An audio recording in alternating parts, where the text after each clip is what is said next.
performance. I guess we call this kind of like a day in the life of Victor Alvarez. So when I'm not at the track, I'm here. Some people know that, some people don't. But this is how I got into this industry. Essentially, I started messing with cars with my dad and my uncle when I was really young. And then 2010, me and my partner were racing a lot together, and he was tuning a lot of cars for us. And it just turned into something where, like, you know what, let's just open our own shop. And that ended up being Induction Performance, which led me down the path to FL2K, which led me down the path to BMP. And it's a lot. There's a big story, and you know, over time we'll get through all of it. But when I'm not at BMP, this is where I'm at. Good crew of guys in here. We work on primarily Supras, but we do a little bit of everything. I'll show you guys around. We sell a lot of parts. Anything you need forced induction, check us out. Turbos, wastegates, fuel injectors, engine management systems. We do all that. So come on, let's check it out. We'll say this is where the magic happens. So, as you can see, a lot of Toyota Supras. Toyota Supras that's a car that will always and forever be very, very special to me. Arguably what jump-started me being into cars and my entire career of everything I do automotive is primarily because of these cars. This Supra's from Jersey, this one's from Pennsylvania, one from Florida, one from Minnesota, one from Connecticut. Like, legitimately, we get Supras from all over the place. Our website it caters a lot to the Supra, but again, we do, you know, turbochargers, wastegates, blow-off valves, fuel injectors, all the stuff you would need to build a car with forced induction. That's what we're trying to cater to. And you know, we're always just building on that. Online parts is a huge part of our business, and I'd like it to be an even bigger part of it. But this is where it all started. This is what got us going. This is how we built Induction Performance, building these Supras. And yeah, I'll show you around the shop a little. Most of these cars, you know, we've been doing this a long time. We're getting to a point where we're very particular about what we will work on and what we won't. We'd like to do the build from the start to the finish, you know. All of these cars have an Induction Performance built engine, and a lot of them just have a ton of our products. We don't really sell anything that we don't use ourselves and try and have experience with. We're very picky and specific about what we do, but it's because of the experiences that we've had with these parts and these manufacturers. So, you know, a lot of street cars. It's kind of like a street strip car, a roll race car. That's a drag car. Some street cars we're building for some folks. This one's pretty cool. This one's pretty special. When I say that Supras are what got me into the automotive world, specifically, I mean the Mark III Supra. We don't see them a lot anymore. We don't work on them a lot anymore because there are obviously not tons of them out there. But this car in particular, this is my dad's car. It's got a 2JZ with a V160 transmission and a 48.8 rear end. I have pictures of me with a red 89 Supra and my dad when I was this big. That transitioned into the Mark IV Supras.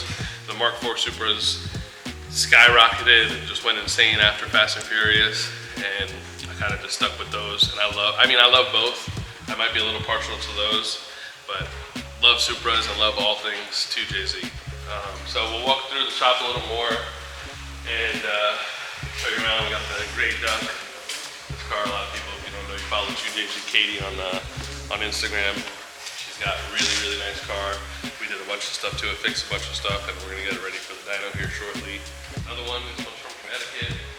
Did a full engine build on this one. This is a local car. It's not quite done yet. I'll show you guys a little what we got going on. The customer had this car painted locally. They did a full color change. When it came to us, the engine bay hadn't been done yet, and none of the performance stuff had been done yet.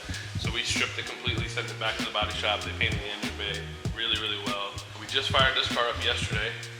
We'll dyno it, validate everything, make sure everything's good, make sure we meet the customer's goals. And then once we do that, it'll come back apart, and we'll just, you know, powder coat and put finishes on all the things that don't already have finishes, and put the finishing touches on it and get it together and get it back to the customer. So I said earlier that we primarily only work on Supras and try to do all things 2JZ. You probably look at the dyno and you're probably like, man, this guy's full of shit. I'm not. So this is a pretty cool car. Cobra kit car that is fitted with one of our induction performance built 2JZs. We did this build completely in-house. It's actually a pretty cool story. So we built this engine for a friend of ours many, many moons ago. It ran really well, did everything really well, made good power. He wanted to go to the next level. We took the engine out of his car, and another customer of ours picked it up, ran it for a little while in his car, and then decided he wanted to upgrade as well. So we built him a 3.4 stroker motor, really nice piece.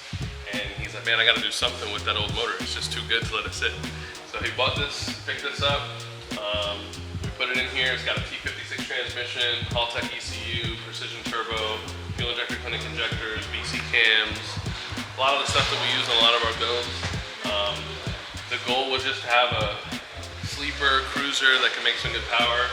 I think so far it's made like 600 something horsepower. It's capable of probably about 1,000. I'm not sure that this car needs that much power or will do well with that much power. Today Alpha's getting ready to do some more pulls. He's the one been tuning and getting everything going with the guys. We just fired this car up just a couple of days ago. Now we're on the Dyno with it. And it's a really cool car. You know, like everything works and nothing there's much to it, but it's got the Haltech UC10 dash, keypad is down there, turn signals, like, you know, we just simple but functional and wanted it to look really good. Same thing, once this one comes off the dyno, we have some ideas of what kind of finishes we want to, you know, powder coat things and paint things to make it look, you know, the way it's supposed to look and look the way it deserves to look. This is a really cool car, really clean car. So we'll see, let's see what it makes on the dyno today. We'll show you the finished product.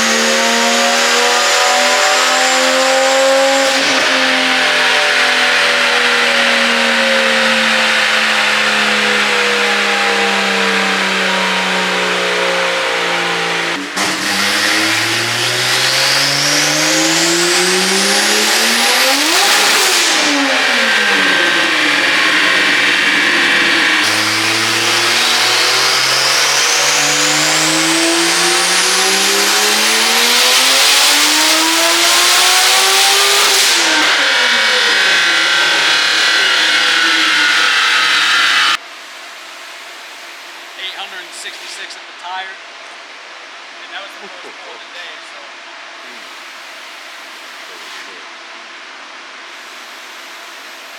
After the first pull where it spun the tire hard, basically we're just getting the boost level dialed in, the fuel ratio, the ignition timing, we're just getting everything dialed in for the engine. So it'll look over the data now, look at the air to fuel, the timing, the RPM curve, the triggers, you know, everything in the ECU. And the next pull, we'll see if it'll do 1,000. It's not in any kind of special fuel either. It's just on regular pump ethanol you get from the pump. In order to go 1,000, do you have to change the fuel? It'd be nice, but for the dyno, no, we don't have to.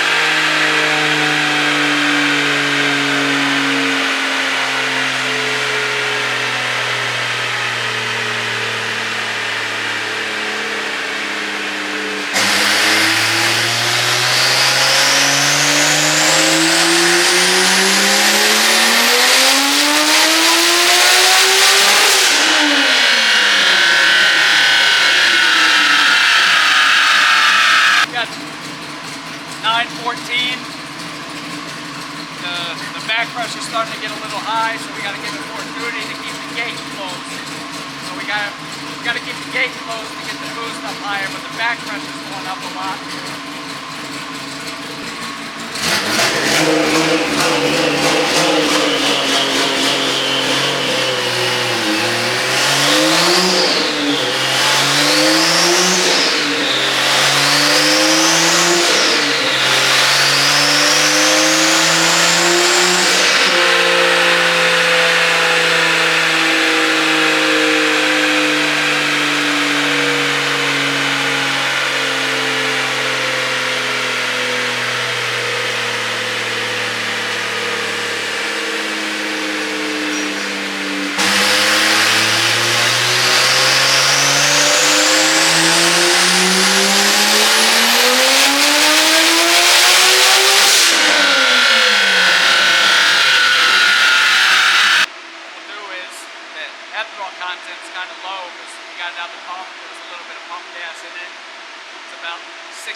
Ignite. It's like a race ethanol.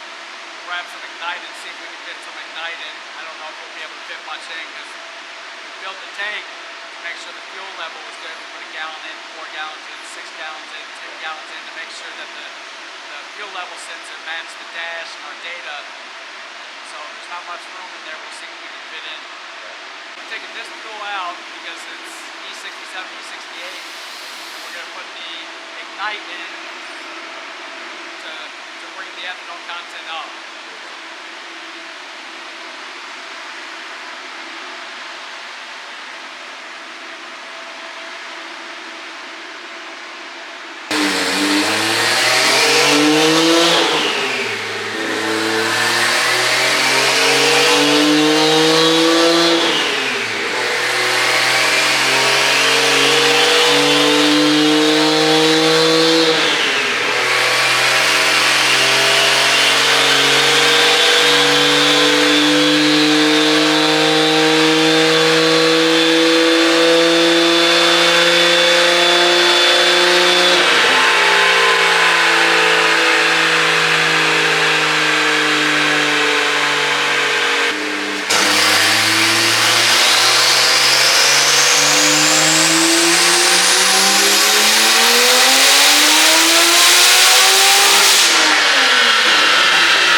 Like I said, it made 958. The boost won't go up my tire. The back pressure is just too high. It's basically the exhaust gas is pushing the wastegate open, so I can't keep making more boost. So we'll either have to put stiffer wastegate springs in or switch to a 4-port boost controller that'll basically put air on top of the gate, take it away from the side. It'll keep the gate closed longer. But the way it is, it probably won't make 1,000 as it sits. But I mean, 958 or maybe 980 if I lean on it a little bit is insane for this car.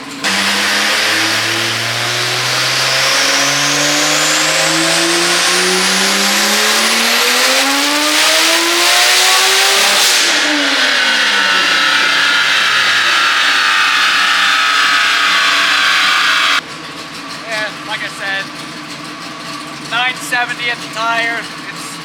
It's tapped out at this boost, so we have to make the change. We either have to decide if we're going to make the changes, but to get 30, 40 wheel, it's probably not even worth it. All right, so you got to see some pulls today from the Cobra project. So very happy with how it came out. Again, it's a very simple setup, and honestly a relatively old setup. But I mean, 970 wheel horsepower. It's very traction limited. This thing's gonna need some real wheels and tires to get on the road. Probably gotta upgrade the brakes and some other things, but our side of the project is for the most part complete. We're really happy with how it came out. So we'll put some clips of the dyno in there, the dyno graph, and some pictures, but really cool build. Haltech ECU, Haltech UC10 nav. Built induction performance engine using all Bryant Crowder internals, their Stage 3 Plus cams, their valve train, etc. Precision turbo, Gen 2 6870. I mean, really cool project. We're happy with how it came out. It's going to be a cool car. Turn a lot of heads, something you can cruise with, and if you can put the power down, it'll be there. All right, guys, so that's it for today. We'll have a bunch more content coming out real soon. We've got a lot of racing coming up. I don't know how we're going to get it all done, but we're hoping to make World Series of Pro Mod with the new Pro Mod car, the IPPTE sponsored twin turbo Pro Mod. We're hoping to make that. That's the first weekend of March. We're gonna get our Supra, freshened up and back together for TX2K in March, and then we're gonna finish up trying to get our Civic ready, which that one's pretty close. But we got the Run BC powered Civic. We've won the reunion at Bradenton 2 years in a row. We're gonna try to do 3 in a row, which is crazy to even think about, but whatever happens, happens. But we're gonna get that ready for the reunion presented by Turbo Smart at the end of March. So it's gonna be a busy couple of weeks. And then after that, the plan is to take Mr. Sam's Lexus SC300 that we built, create a bunch of content with that, get that thing going on the track because we haven't made any track runs with it, and get that ready for 6 summer. So a lot of content coming. Like, subscribe, and we'll just keep on pushing out videos as long as you guys like them.